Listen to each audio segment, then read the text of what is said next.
জনম গেল শান্তি পেলাম মন রে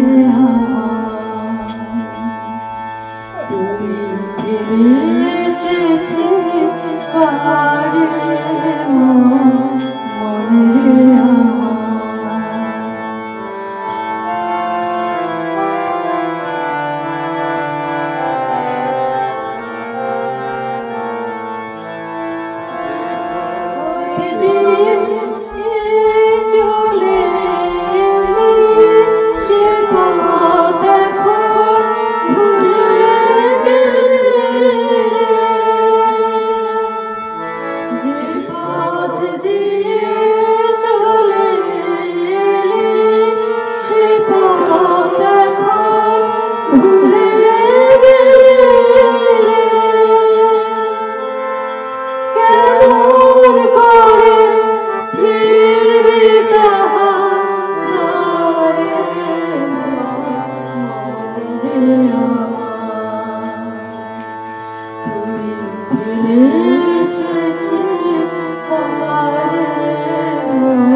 ফিলাডেলফিয়ার পাটনাম ভিলেজে আমাদের সংস্কৃতি চর্চা কেন্দ্র থেকে যাকে বাইরে নিয়ে এলাম, আপনারা সবাই তাকে চেনেন। আমাদের সবার প্রিয় সুস্মিতা গুহ রায়। তার ট্রেড নেম হচ্ছে দিদি, সুস্মিতা দিদি গুহ রায়। অনেকে তাকে বৌদি বলেও ডাকেন, কেউ বা ভালোবেসে আবার বাবলি নামেও ডাকেন। দিদি, আপনার কাছে আজ শুনব আপনার জীবনের নানা অধ্যায়। প্রথমেই শুনব কোথায় জন্মেছেন এবং কেমন সাংস্কৃতিক পরিবেশে আপনি বেড়ে উঠেছেন। হ্যাঁ, শুনব। সে তো কতকাল আগের কথা। আমি জন্মেছি বরিশালে। তারপরে আমার বাবা চাকরিগত কারণে বিভিন্ন শহরে ভ্রমণ করতেন। তারপর বরিশালে কোনো স্মৃতিশক্তি বলতে আমার কাছে নেই। তারপর হবিগঞ্জে ছিলাম, নোয়াখালীতে ছিলাম, বাবা তখন মুন্সিফ ছিলেন। তারপরে খুলনা ছিলাম, কুমিল্লা ছিলাম, তারপর ঢাকা। ওখানে সেটেল করলাম। আমার বাবার নাম হচ্ছে শ্রী শান্তিরঞ্জন কর্মকার, আর আমার মা হচ্ছে সবিতা রকম। এবং বাসার সাংস্কৃতিক পরিমণ্ডলটা কেমন ছিল ছোটবেলায়? আমরা 3 বোনকে একটু গানে শেখাতে আমাদেরকে মাস্টার রেখে দিয়েছিলেন। মিনাচি খুলনা আমরা ছিলাম। যদি তখন আমার মন ছিল না পার্কে গিয়ে দোলনা কখন দুলবো, সেটা আমার খালি মনের ভিতরে খেলা করতো। গানেও মন ছিল না শেখাবে। কী করে যেন আস্তে আস্তে ভেতরে ঢুকে গেল বাবার সাথে সাথে। মা শুনেছে অভিনয় করতেন, বাবা যাত্রায় অভিনয় করতেন। হ্যাঁ করতেন, মানে আমি যতখানি জানি আমি হবার আগে মা শ্রদ্ধেয় প্রফেসর কবি চৌধুরী, তার সাথে বরিশাল কলেজে যতখানি জানি ওখানকার অডিটোরিয়ামে বোধ হয় রবীন্দ্রনাথ ঠাকুরের শোধবোধ নাটকটা অভিনয় করেছে। দুজনই মুখ্য চরিত্র ছিলেন। আর আপনার বাবা অবশ্য যাত্রায় অভিনয় করতেন। বাবা গল্প করেছিলেন যে যাত্রা বাবাকে নাকি মেয়ে সাজিয়েছিল। এটা নিয়ে আমরা সবাই হাসাহাসি বাবাকে ঠাকাতাম, কিন্তু নামটা ভুলে গেছি। সম্ভবত বরিশালই হবে, অথবা পরে যদি কলকাতায় বাবা তো করতে গেছিলেন, তখন যদি কোথাও করে থাকেন সেটা আমার জায়গাটা বলতে পারি। আমরা বলতে পারি আপনি কীর্তন খোলার মেয়ে, তাই তো? নিশ্চয়ই। তাই ওই রকম কোনো স্মৃতি কি আপনার মনে পড়ে কীর্তন খোলা অথবা তার আশেপাশের নদীগুলোর কথা যার সঙ্গে স্মৃতি জড়িয়ে আছে? কীর্তন খোলা সত্যি বলতে কি আমার কাছে মনে হয় কীর্তন খোলা নদীর নাম যে কেন জানি না। এত ছোটবেলায় আমরা বাবা মা আমাদেরকে নিয়ে যাচ্ছিল ওই বরিশালে। আসলে আমাদের আদি বাড়িটা বরিশালের সুন্দর গ্রামটার নাম সুন্দর, আর হচ্ছে সরবকাঠি থানা। তো ওখানে আমার শুধু এটুকুনি পরে বলা হলো কীর্তন করে। আমি ভাবলাম একটা সাগর, মানে যা কিছু দেখা যাচ্ছে না, এপার থেকে ওপার কিছু দেখতে পাচ্ছি না। তখন ভাবলাম সাগর ছাড়া কী হবে, নদীর নাম এরকম হয় নাকি, ভুল করছে বোধ হয়। তখন শুনলাম না ওটা কীর্তন খোলা। কিন্তু ওখানটা একটু মনে পড়ছে আমার, ছোট থাকলেও যে ভয় খাওয়া অবস্থা হচ্ছিল। একটা লোকটা এমন করে একটা ঘূর্ণিবায়ু এলো, এমন করে ঘুরে গেল, আমার তখন এখন যে জীবিত হয়ে কথা বলছে আমার ওটা একটা বিস্ময় পাচ্ছে। মাঝি খুব এক্সপার্ট ছিল, পরে বড় হয়ে মা গল্প করেছি যে তা নাহলে আমরা কেউ বাঁচতাম।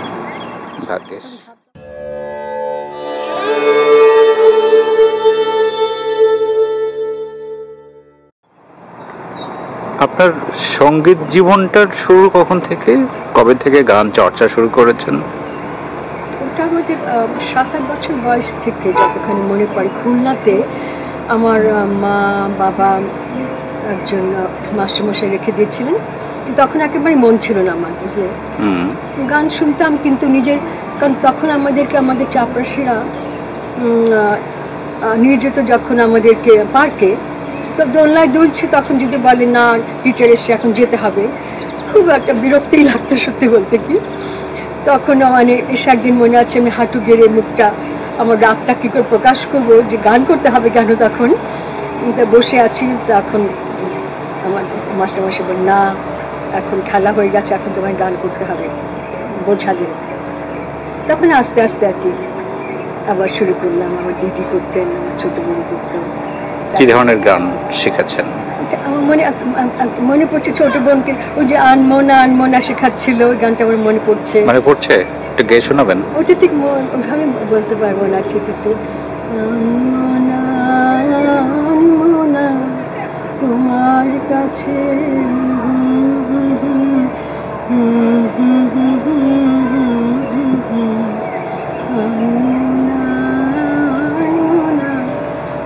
ছিল। যে আপনি গানের হাতে খড়ি বাসাতেই করেছেন ছোটবেলায়, কিন্তু ঢাকায় একটু বড় হয়ে কিভাবে গানটা এলো আপনার মধ্যে? আমরা তখন ভাবলাম আরো প্রাতিষ্ঠানিকভাবে কিছু চেষ্টা করি। তখন বাড়ির মজুমদার ইলা মজুমদারের একাডেমি অফ মিউজিক বা কলেজ অফ মিউজিকের কথা শুনলাম। তো আমরা একাডেমিক সেকশনে ছিলাম, যেটা শুক্রবার রাত আর রোববার সকালবেলা হতো। ওখানে ভর্তি হলাম। ওখানে অনেক একজন শুধু না, অনেক শিক্ষকই ছিলেন। যেমন ধরো তারা অনেকেই প্রয়াত, অজিত রায় ছিলেন, তারপরে ফজলে নিজামী ছিলেন, উনি প্রয়াত। আফসারি খানম ছিলেন, উনিও প্রয়াত। তারপরে পরের দিকে বেশিরভাগ সময় আমাদের সাথে ছিলেন মৃন্ময় দাশগুপ্ত। উনি করাতেন। আপনি একবার বলছিলেন যে কলকাতা থেকে শৈলজা রঞ্জন মজুমদার এসেছিলেন গান শেখানোর জন্য, কয়েকদিন ছিলেন। আপনি ওই অভিজ্ঞতাটা একটু শেয়ার করবেন? হ্যাঁ, খুবই ভালো। ওনাকে আমাদের একাডেমি মিউজিক থেকে পাঠানো হলো, যে বা কলেজের মিউজিক থেকে আমাদের বিভিন্ন প্রতিষ্ঠান থেকে 3 জন করে, যতখানি মনে পড়ছে 3 জন ছিল, পাঠানো হলো আমাদের ঢাকা ইউনিভার্সিটির যে অফিসার্স ক্লাব, কি বলে, টিচার্স যে ক্লাবটা থাকে, অফিসার্স ক্লাব, ওখানে বললো তোমরা এসো, ওখানে শৈলজা মজুমদার আসবেন, তা উনি একটু ইয়ে করবেন, ওয়ার্কশপ। তা আমার একটু বুক দুর্দূর করছিল, কিন্তু মানে ভাবলাম তো এটা তো বেশ চ্যালেঞ্জিং আর ভাল লাগবে, তখন আমরা গেলাম।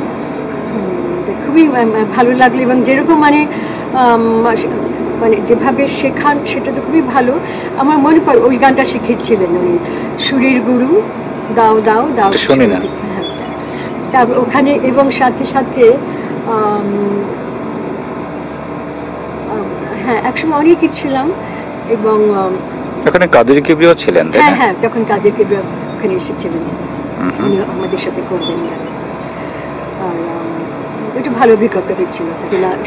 একবার আপনার একটা ছবি পত্রিকায় ছাপা হয়েছে, গান গাইছেন, শেখ মুজিবুর রহমান বোধহয় এসছিলেন বা আসবেন 25শে মার্চ। যেটা ছাপা হচ্ছিল সেটা বিচিত্রা ছিল, বিচিত্রাতে একটা প্রচ্ছদ ওরা করেছিল, সেটা তো বোধহয় 10ম সংখ্যা স্বাধীনতার পরে বোধহয়, যতখানি মনে করছে। আর বাড়ি মজুমদার যেখানে নিয়ে গেছে সেটা ছিলেন ওই যে ইন্দিরা মঞ্চ হলো, তোমরা তো তখন মাত্র ছোট, ওখানে আমাদের গান করতে নিয়ে গেছিলেন। তারপরে তোমার বঙ্গবন্ধু তো ছিলেনই, তখন আমাদের সবাইকে রেডিওতে, বাংলাদেশ রেডিওতে তখন রিহার্সেল হতো, অজিত রায় শেখাতেন, আরও কয়েকজন, বিশাল প্রায় সখানিক ছেলেদের, ওটা করার সুযোগ হয়েছিল। সে অভিজ্ঞতাটা, গান করার চাইতে এতজনের গলা তো কে কার গলা শুনবে, কিন্তু অভিজ্ঞতাটা মনে পড়ে। আমার মনে আছে আমাদের বঙ্গবন্ধু আমাদের মেয়েদেরকে শাড়ি দিয়েছিলেন, হলুদ শাড়ি, লাল পাড়, আবার সবুজ ব্লাউজ, মানে ব্লাউজের কাপড় সবাই বানিয়ে নিয়ে সবাই একদম মানে দাঁড়িয়ে দাঁড়িয়ে, অভিজ্ঞতাটা নিশ্চয় মনে পড়ে। ওই রেস কোর্সের কাছে হয়েছিল তো। হ্যাঁ, তো সুন্দর সময়টা, দেশটা মাত্র স্বাধীন হয়েছে, একটা সবাই একটা প্রচন্ড ফুরফুরে একটা মেজাজ, হাওয়া, ওটা খুব মানে ভালো লাগতো আর কি।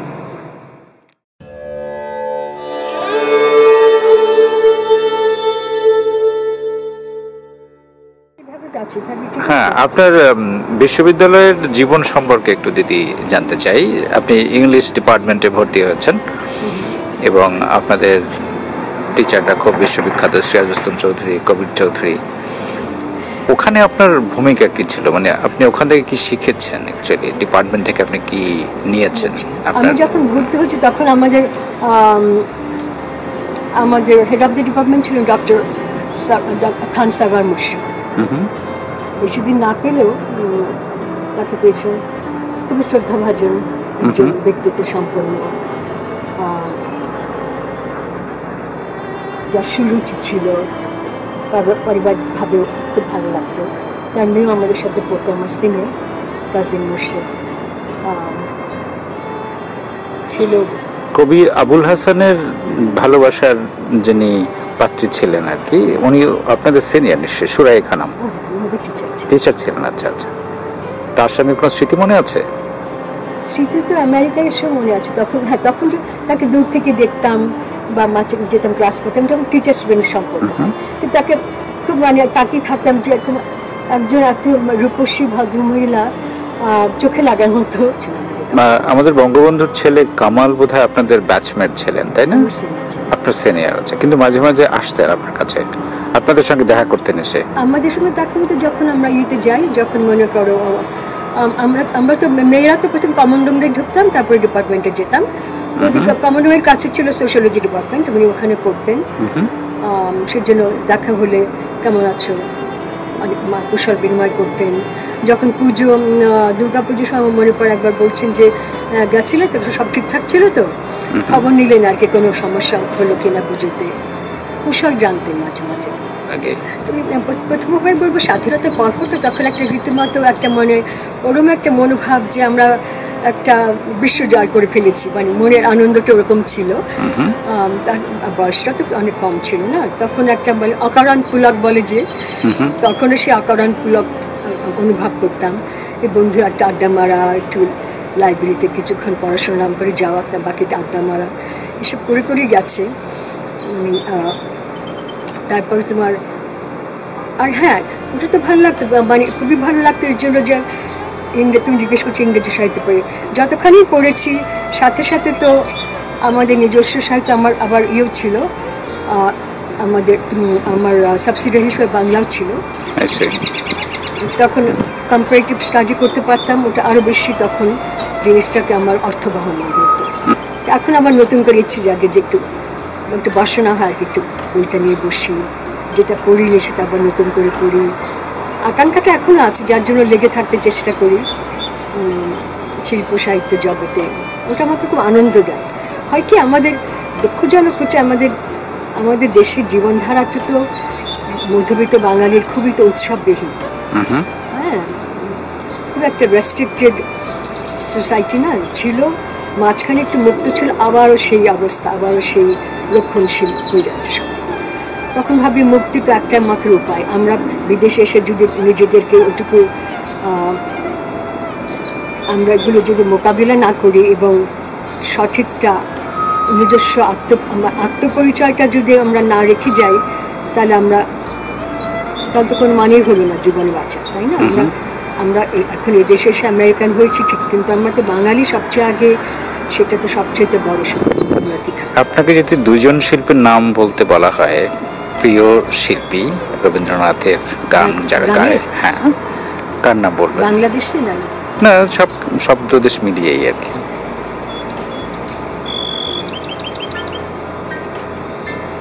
এখনকার না গিয়ে কথা বলছি না, আপনার মন ছুঁয়ে যায় এখন? আমার মন ছুঁয়ে যায়, আমার ধরো অনেকেই আছে, কিন্তু তার মধ্যে আমাদের আগে যেসব বললাম, কণিকা বন্দ্যোপাধ্যায় খুবই প্রিয়। আবার ধরো সুচিতা মিত্র ভালো লাগে, কিন্তু বিশেষ বিশেষ গান ভালো লাগে। অবশ্য বিশেষ বয়সে বিভিন্ন কণ্ঠ কিন্তু ভালো লাগে, আমি দেখেছি। সাগর সেনকে ভালো লাগতো। হ্যাঁ, আমি যখন বিশ্ববিদ্যালয়ে পড়তাম তখন সারাদিন সাগর সেনের কণ্ঠ শুনতাম, চিন্ময় শুনতাম। হ্যাঁ হ্যাঁ, ওরা তখন উনি চলে গেলেন, খুব শুনতাম। দেবব্রত বিশ্বাস শুনতাম, বাংলাদেশি কলিম শারাফি তখন ওই সময়টাতে তো শুনতাম। তারপরে তোমার ফিরোজা বেগম তো আছেন, ওরা বন্যা, অদিতি, সবারটাই তো শুনি, খুব ভালো লাগে, ওরা খুব ভালো করছে।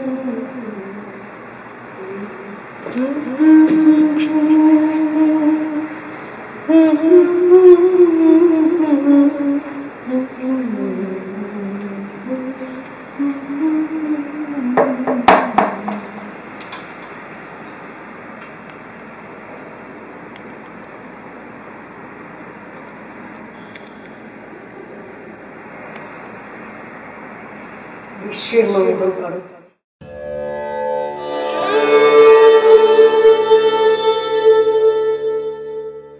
আপনার একটা স্টিল ছবিতে দেখেছি, আপনি সপ্তকে অভিনয়ের জন্যে আপনাকে গাইড করা হচ্ছে, সেই অভিজ্ঞতাটা একটু শোনাবেন? হ্যাঁ, নিশ্চয়ই।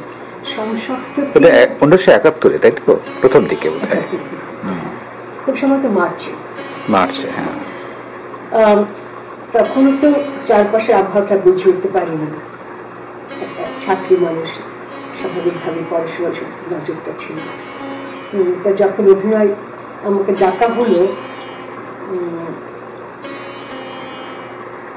ওটা ইয়েতে ছিলেন, তোমার পরিচালনা ছিলেন আব্দুল আল মামুন। এখানেও আমাকে কবি আনোয়ারি যোগাযোগ করেছিল, জঙ্গলের পারাপাড়ের কয়েকবার নাট্যগোষ্ঠীর জন্য ডিরেক্টর। তারপর আমাকে বলা হলো কিন্তু আমি পরে শুনলাম যে এটা হবে রামপুরা, তখন হয়নি, রামপুরের যে স্টেশন এখন তখন মাত্র কনস্ট্রাকশন হচ্ছে। তা আমি ভাবলাম ও মানটা কি করে সম্ভবই না, এবং সময়টা বলছে রাত হতে পারে। তো মা তো বললেন এইভাবে কি করে যাবে।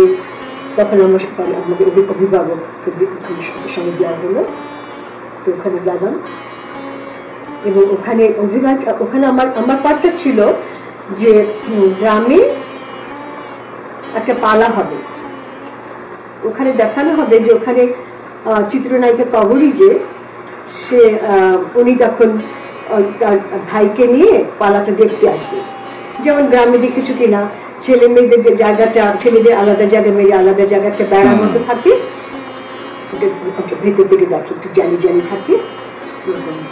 তার সিনটা এখন ছিল আমার দায়িত্বটা ছিল রাধা হয়ে, রাধার রূপে অবতীর্ণ হওয়া আর কি। যেমন ধরো অধিকারী বলছেন যে যমুনার তীর বেয়ে যমুনার তীর ধরে চলেছেন শ্রী রাধিকা।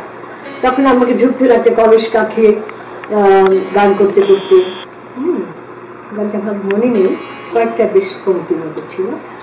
তা তখন এটা করলাম এবং কবরে মনে আছে একটা ব্যাপার বারবার ভুলে যাচ্ছিলেন, তার যে ডায়লগটা হবে ভুলে যাচ্ছিলেন। উনি তার আগে একটা ফিল্ম শুটিং করে এসেছেন, ওটার দিকে মন দেওয়ার সুযোগ হয়নি।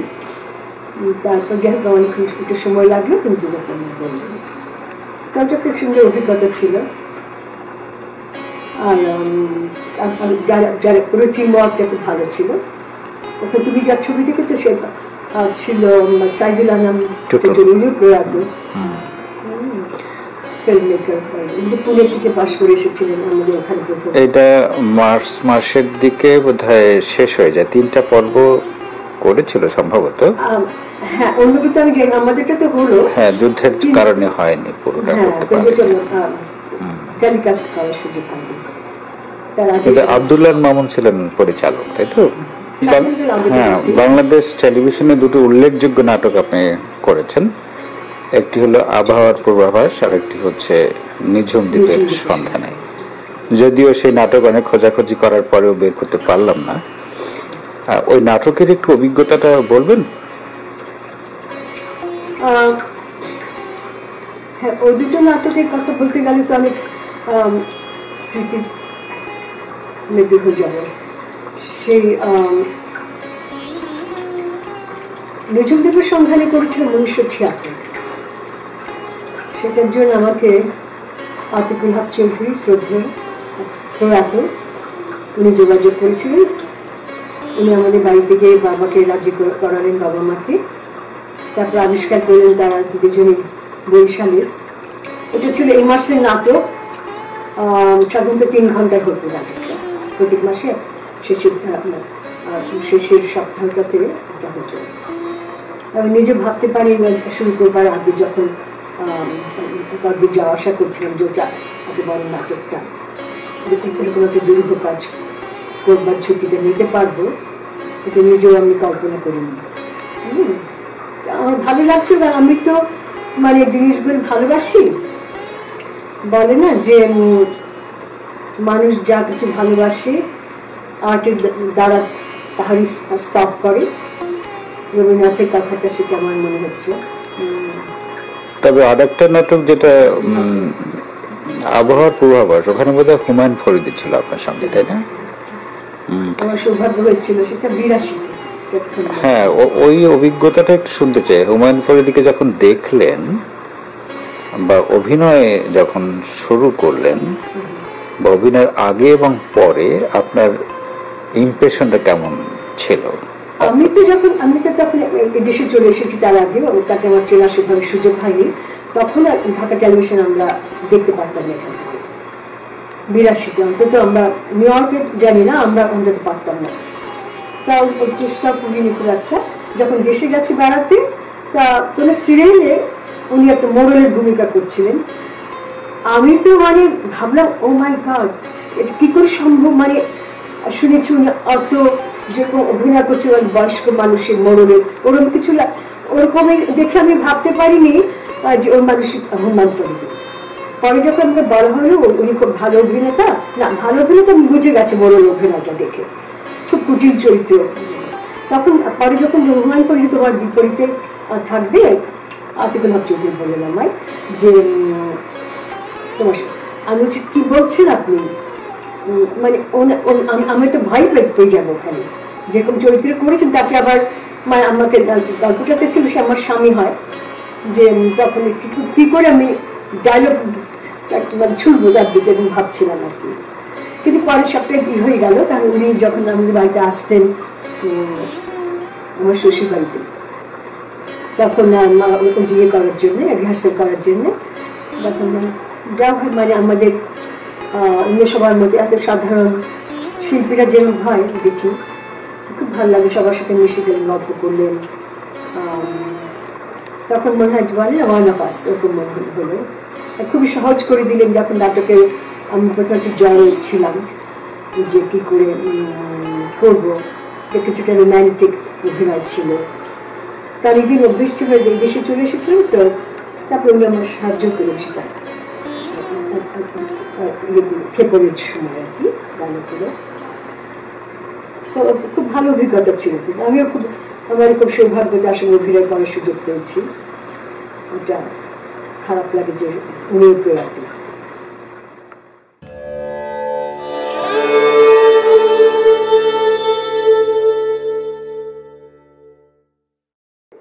হ্যাঁ, যখন ঠিক হয়ে গেছে আমাদের বিয়েটা, তখন আমেরিকা থেকে একবার গেল, তখন বললো ও একটা বন্ধু কিনে গেল, আমাকে আমি একটা বন্ধু কিনে গেল, ওখানে একটা রেস্টুরেন্ট আছে না, তখন এত হয় না বলতে 77 তখন মনে আছে যে ভ্যালেন্টাইন ডে, তখন শুনলাম ভ্যালেন্টাইন ডে তে মিট করেছেন কোনটা রেস্টুরেন্টে, তাই তো? এখন জানতাম না ব্যাপারগুলো কি। আইসি সুন্দর একটা কার্ড নিয়ে যাচ্ছিলাম, এরকম কার্ড দেখি না এত বড় বাংলাদেশি কার্ড, বাংলাদেশে তো দেখি। আচ্ছা আচ্ছা। একটা চাইনিজ রেস্টুরেন্টে আমরা একসাথে হয়েছিলাম, আর ওর বন্ধু শফিক ভাই মেজর, তাকে ব্রিগেডিয়ার দিলাম, আমার বান্ধবী লাইলাকে নিয়ে খুব গল্প হয়েছিল। পরিবারটাই আমি আসলে পরিবারটার জন্যই যদি বলো যে ওকে পছন্দ করেছি। তারপর আমার তাকে পছন্দ তাকে বড় কারণ ছিল যে পরিবারের সবাই খুব ভেতর বাঘটা এক ভনিতাবিহীন আর কি, ওটা আমার খুব আকর্ষণ করেছিল ওদের, আমাদের পুরো পরিবার সে কথাটা বলতো। আরেকটা ছিল বড় দিক, সেটা ছিল যে সবসময় বলতো, জানতো আমার খুব বাংলাদেশ প্রীতি, দেশের প্রীতি, ওকে ভীষণ দেশ ভালোবাসি। তখন আমি আসতেও চাই না, কিন্তু এখন আসতে হবে সংসারের প্রয়োজনে, কিন্তু বলতে ঠিক আছে আমরা বেশি দিন না থেকে চলে যাবো। জিনিসটা কমন ছিল বলে আমরা কিন্তু বিবাহ বন্ধের আবদ্ধ হচ্ছিলাম। কিন্তু যা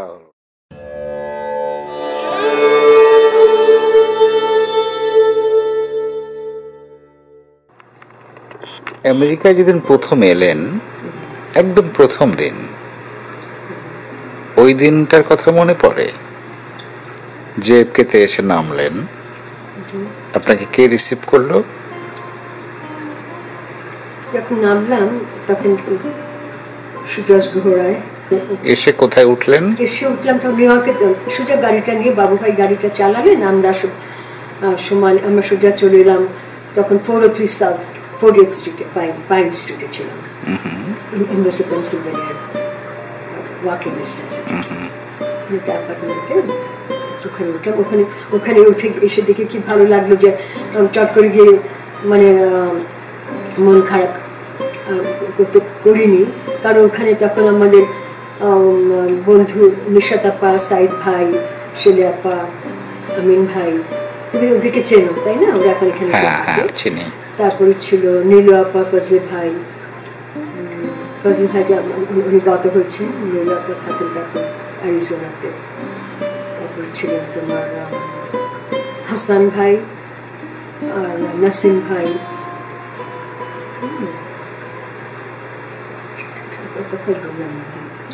সবাই বিভিন্ন রান্না টান্না করে নিয়ে গিয়ে খাওয়া দাওয়া হলো প্রথম দিনটা আর কি।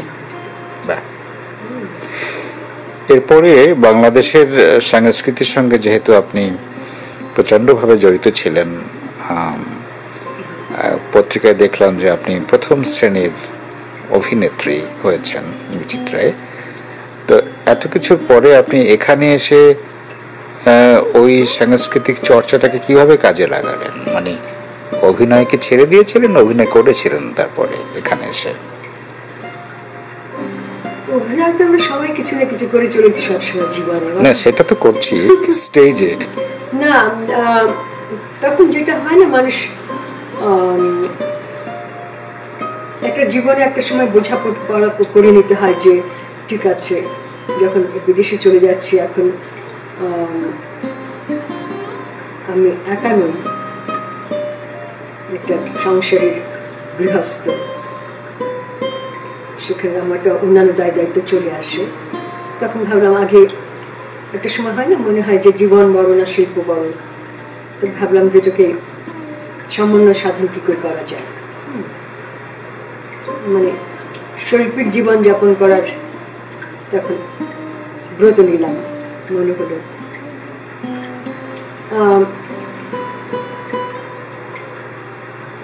আপনি তো অভিনয় করেছেন দুটো নাটকে বোধহয়, হ্যাঁ করেছি।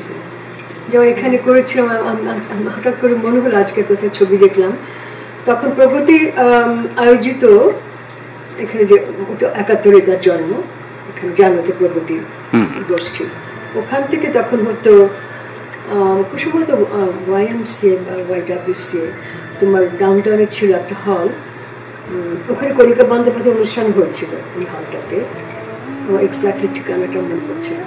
আর ওখানে আমরা গিফট অফ ম্যাগিটা আছে না, ওটা করেছিলাম আমি, তোমার সুজাস দা, তারপরে তোমার স্বপন সেন, রীতা সেন, আমাদের বন্ধু, ওরা নিউ জার্সি থাকে। তারপর করেছি বাদল সরকারের শেষ নেই, সেটা করেছি সাউথ জার্সি বেঙ্গলি কালচারাল অ্যাসোসিয়েশনের জন্য করেছিলাম। বাংলাদেশের যে বিভিন্ন পার্বণগুলো আছে, ২১শে ফেব্রুয়ারি স্বাধীনতা দিবস, বৃষ্টিবরণ, পহেলা বৈশাখ, এগুলো তো আপনারা পালন করেছেন বোধহয়, তখন গুটি কয়েক বাঙালিরা ছিল তাদেরকে নিয়ে। ওখানে যে মানে এত কিছু না হলেও ২১শে বা নববর্ষ নিজের এ দুটো করতেন।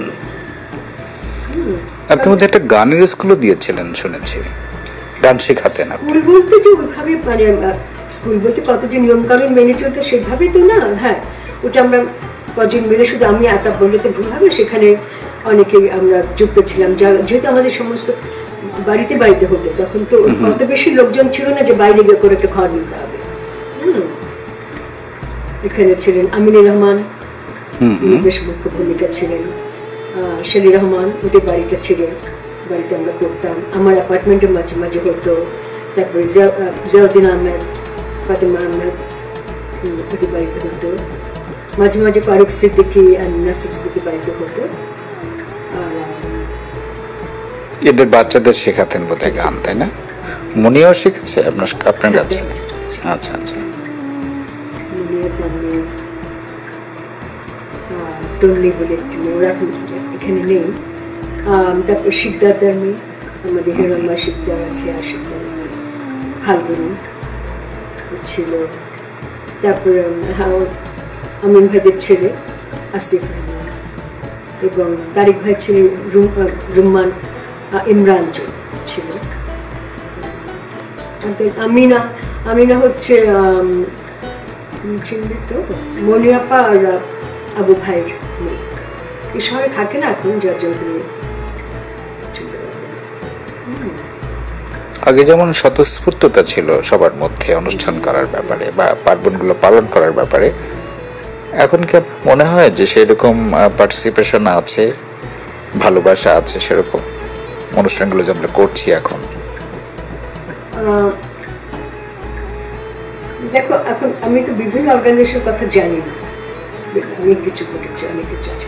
আমি তো সেই বরাবরই বাংলাদেশ অ্যাসোসিয়েশন গেলার ভ্যালিতে ছিলাম, আছি। মাঝে আমাকে প্রেসিডেন্টও বানানো হচ্ছিল, কাজে অভিজ্ঞতা একটু কম হয়নি।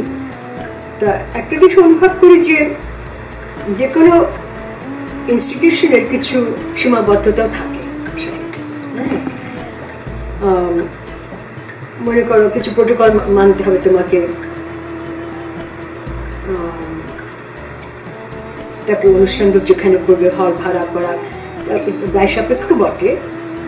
এখন না হয় লোকজন এসেছে বেশি, কিন্তু তখন ওরকম ছিল না, অনেকের পকেট থেকে দিতে হতো, বুঝেছো, যারা আমরা একান্ত ভালোবাসতাম তাদের পকেট দিতে হতো।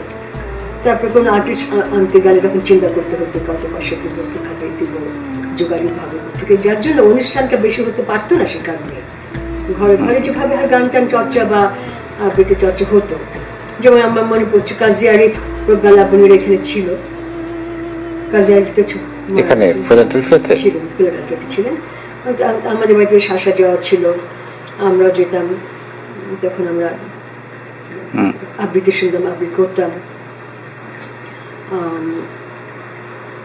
সেজন্য মানে সবসময় যে বড় করে বললাম তো হল ভাড়া করতে গেলে ব্যয়বহুল হয়ে যায়, তো তখন একটা সমিতির কিছু সীমাবদ্ধতা থাকবেই, হয়তো বলবে ঠিক হয়েছে বছর দুটো করবো, একটা নববর্ষ আর একটা হয়তো তখন ঈদের অনুষ্ঠানটা হতো। এখন দেখছি সবাই লোকজন বেড়ে গেছে, ওরা ঘরে ঘরে করাটা প্রেফার করছে।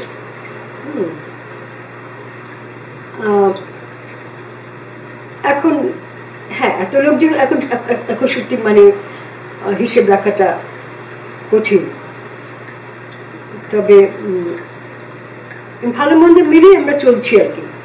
সবকিছু ভালো লাগবে না জেনেও যাই, একটা সাহিত্য শিল্পী তো একটা সম্প্রীতি বাঁধনে বাঁধে সবাইকে, তো ভাবলাম আমরা না গেলে আমরা সিনিয়র হয়ে তার বাচ্চারা কি করে শিখবে, ওই কিছু তো ছাড় দিতেই হবে। প্রথমত আমরা অলরেডি উৎপাটিত হয়ে এসেছি সে কবে এই দেশে, এখানে সবার যদি আমরা মিলেমিশে না থাকি তাহলে তো জীবনটা বৃথা, তাই না? সেই মনোভাবটা সবার থাকতে হবে।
পথ হারানোর বাজে